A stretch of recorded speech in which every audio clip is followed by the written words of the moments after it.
السلام علیکم گائز، جمعہ مبارک گائز۔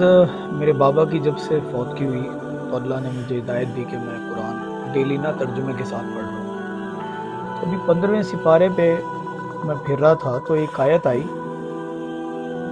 تو مجھے لگا کہ یہ آپ سے شیئر کرنی چاہیے کیونکہ جو کرنٹ حالات چل رہے ہیں۔ ایک تو میں سب کو کہوں گا کہ بجائے علماء کرام کو سننا چاہیے، ٹھیک ہے، اور لیکن اپنی زندگی میں ایک نہ ایک دفعہ ضرور قرآن کو ترجمے کے ساتھ پڑھو۔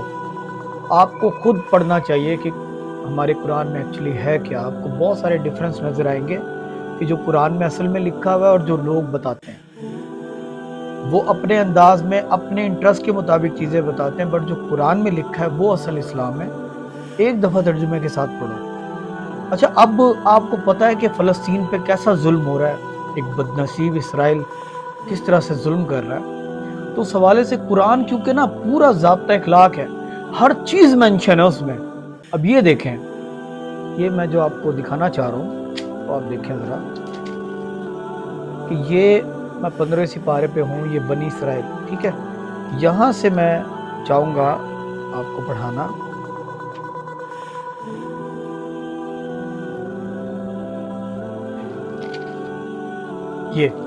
یہ سنیں ذرا۔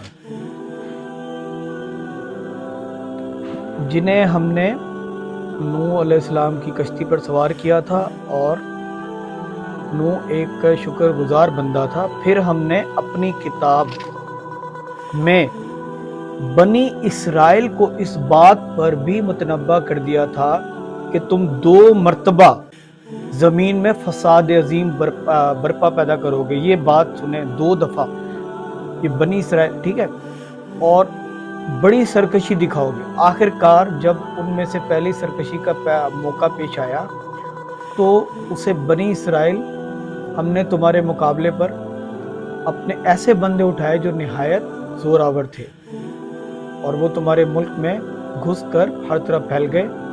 یہ ایک وعدہ تھا جسے پورا ہو کر ہی رہنا تھا۔ اس کے بعد ہم نے تمہیں ان پر غلبے کا موقع دے دیا اور تمہیں مال اور اولاد سے مدد دی، اور تمہاری تعداد پہلے سے بڑھا دی۔ دیکھو، تم نے بھلائی کی تو وہ تمہارے اپنے لیے ہی بھلائی تھی، اور برائی کی تو وہ تمہارے اپنے لیے ہی، ٹھیک ہے جی۔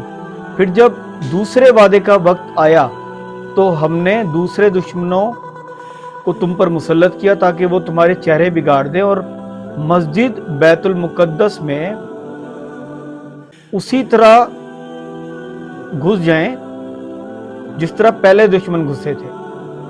تو یہ قرآن میں 1400 سال پہلے لکھ دیا گیا کہ یہ بنی اسرائیل قوم جو ہے حضرت موسیٰ علیہ السلام سے ریلیٹڈ ہے، اور یہ سب سے ناشکری قرآن میں اگر سب سے زیادہ نفرت کا اظہار کیا گیا تو وہ کیونکہ سب سے زیادہ احسان بھی بنی اسرائیل پہ کیے گئے تھے اور سب سے زیادہ ناشکری بھی بنی اسرائیل نے کی ہے۔